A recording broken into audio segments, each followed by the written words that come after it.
Ah, mas todo mundo sabe que não dá pra perder gordura só da barriga. Bom, ninguém está dizendo que dá, mas se a sua região abdominal é uma das regiões que mais te incomodam, acredite, você não é o único.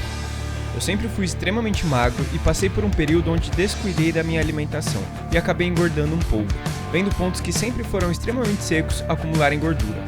E no fim, me tornei aquele cara que de camiseta parecia estar forte e de fato estava, porém sem ela, tinha um acúmulo na região do abdômen. E aí a gente entra naquele dilema, como conseguir eliminar essa gordura sem perder a quantidade de massa magra que foi tão difícil construir? E eu tenho seguido 3 pilares para conseguir eliminar isso, sem sacrificar esse restante de massa magra, e é isso que eu vou te mostrar nesse vídeo.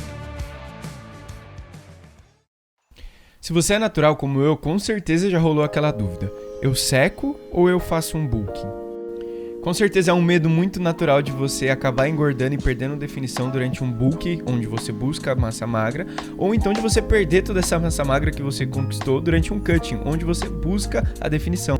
E o principal erro que eu cometi durante o meu bulking foi pensar simplesmente em ter massa magra e comer a qualquer custo, né? Então eu passei um período ali onde eu simplesmente estava empurrando caloria para dentro, sem me preocupar com as quantidades, sem me preocupar com os macros e até mesmo sem pesar. Até que eu resolvi passar novamente com o meu nutricionista, e a gente traçou a seguinte estratégia, que é o primeiro pilar que eu tive para essa mudança no meu. Ao invés da gente simplesmente abaixar as calorias e partir para um déficit calórico um pouco mais agressivo, buscando secar a qualquer custo, a gente entrou numa dieta de manutenção. Então, para quem não estava fazendo dieta, eu não estava fazendo dieta, eu simplesmente estava comendo muito, ajustar os macros, eu acredito que isso tenha sido o mais importante, chegar numa quantidade legal de proteína, de carboidrato, de gordura, foi uma estratégia que já surtiu muito resultado, até mesmo antes da gente entrar em déficit calórico. Então, a partir do momento que eu abaixei e ajustei as minhas calorias, mas ainda assim próximo de manutenção, ali consumindo mais ou menos a mesma quantidade de calorias que eu estava gastando no meu dia, a gente teve uma coisa que a gente chama de recomposição corporal, ou seja, eu ganhei massa magra nesse período, perdi gordura, mas o meu peso ele não se alterou.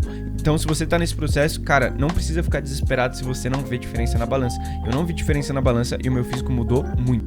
Mantendo isso, a gente partiu para um segundo estágio, que depois que a gente viu que o meu corpo já não estava mais perdendo gordura, não estava ganhando, mas tinha parado de perder, aí sim a gente puxou a dieta e veio para uma estratégia de cutting, entrando num déficit calórico extremamente controlado e mantendo a proteína um pouco mais alta para a gente conseguir segurar a quantidade de massa magra que eu já tinha construído.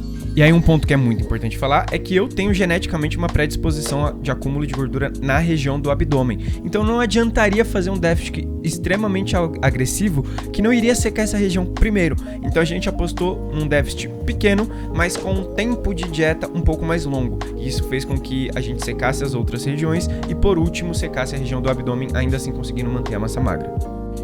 O segundo pilar é óbvio que são os treinos, mas para isso a gente vai para academia para poder mostrar para vocês. Bom, aqui na academia as alterações que eu fiz para acompanhar esse planejamento de dieta foram as seguintes. Eu treinava com um volume, digamos que médio, e aí a gente abaixou esse volume utilizando mais intensidade. Então eu tenho séries mais curtas com uma zona de repetição mais baixas, que antes eu tinha uma mistura dos dois. Eu tinha, vamos supor que em 2 séries de trabalho eu tinha uma série de força e uma série para adicionar volume, uma série com mais repetições. Hoje eu não tenho mais essas séries com mais repetições que muitas pessoas chamam de back-off. Ao contrário do que a maioria das pessoas pensa, eu não acho inteligente quando você está numa fase de cutting subir a zona de repetição, trabalhar com menos peso e mais repetições e esse tipo de coisa. Então o que eu fiz foi ao contrário, tirar essa série volumizadora que eu chamava, né, que é um back-off, e comecei a trabalhar apenas com séries mais de força, de 4 a 8 repetições, buscando ali uma intensidade maior, ou manter a intensidade, né, manter a carga, no caso de eu não conseguir progredir, justamente para ter uma sinalização boa para o músculo, e por estar com uma recuperação piorada pelo fato de estar comendo menos, não seria interessante para mim manter um desgaste tão grande no treino, que seria o que o volume alto causaria. Então por isso eu fiz essa escolha e surtiu muito efeito, porque consegui manter a massa magra e ainda assim fazendo um bom treino, claro, descansando bastante entre as séries, mas com menos séries também. Então basicamente o que eu fiz foi diminuir o meu volume de treino, tanto na quantidade de séries, tanto na zona de repetição, e aumentar ou manter a intensidade, que no caso é a carga. Lembrando que tudo que eu tô falando aqui é o que eu tenho feito em mim e não é uma recomendação, porém tudo que eu falo pra vocês aqui que eu faço em mim é com um embasamento científico de 4 a 5 anos de estudo pelo menos na área, além da faculdade de educação física. E por fim, o terceiro pilar que eu mantive aqui, justamente por estar buscando ali um déficit calórico, mas estar treinando com um volume de treino reduzido, é normal que as calorias que eu gasto no meu treino, elas caiam. Então, pensando em compensar isso e também pensando nos benefícios do próprio exercício, eu aumentei a quantidade de cardio que eu estava fazendo.